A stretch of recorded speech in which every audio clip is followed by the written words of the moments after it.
Hello, કેમ છો બધા? તો જો આજે હું દિવેટો કરવા બેઠી છું. અહીંયા ઘણા બધા લોકો દિવેટો પણ વેચાતી લે છે. તો વેચાતી પણ લેવાય, એમાં વાંધો નથી, પણ જો આવડતી હોય તો વેચાતી લેવાનો કોઈ સવાલ જ નથી. તો ચલો હું શીખવાડું તમને દિવેટો. એકદમ ઇઝી છે દિવેટો કરવી.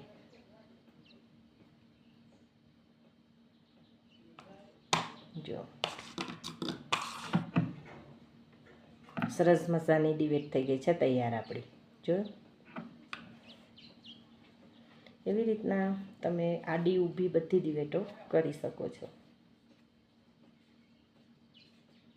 અને જ્યારે પણ તમે દિવેટો કરો ત્યારે ઓમ નમઃ શિવાય, જય માતાજી, જય શ્રી કૃષ્ણ, તમે જે પણ ભગવાનને માનતા હોય એ દિવેટો કરતી વખતે બોલવાનું જ, જેથી કરીને આપણી દિવેટો એક્ટિવ રહે. ઘણા લોકો નથી માનતા મને નથી ખબર, પણ જ્યારે દિવેટો કરો ત્યારે કોઈ પણ ભગવાનનું નામ લેવાનું.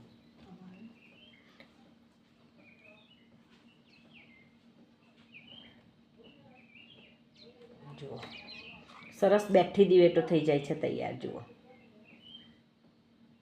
આ તો ઢાંકણું છે એટલે નહીં થાય તૈયાર. જો અને એવી જ રીતના આડી દિવેટો.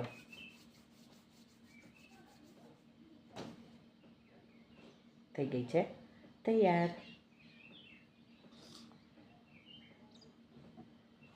યાદ રાખજો, જ્યારે પણ દિવેટો કરો ભગવાનનું નામ લીધા વગર દિવેટો તૈયાર કરશો નહીં, કારણ કે આ ભગવાનના જ કામમાં વપરાય છે, માતાજીના કામમાં વપરાય છે.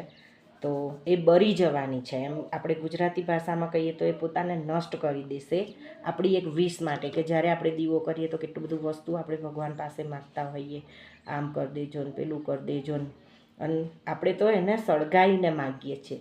એટલે ભગવાન આપણને આપણી બધી ઈચ્છા પૂરી કરે છે, બરાબર? તો જ્યારે એને બનાવીએ ત્યારે પણ ભગવાનનું નામ લેવું જરૂરી છે. તો તમને આ વાત કેવી લાગી એ મારા કોમેન્ટમાં જણાવજો. Thank you so much.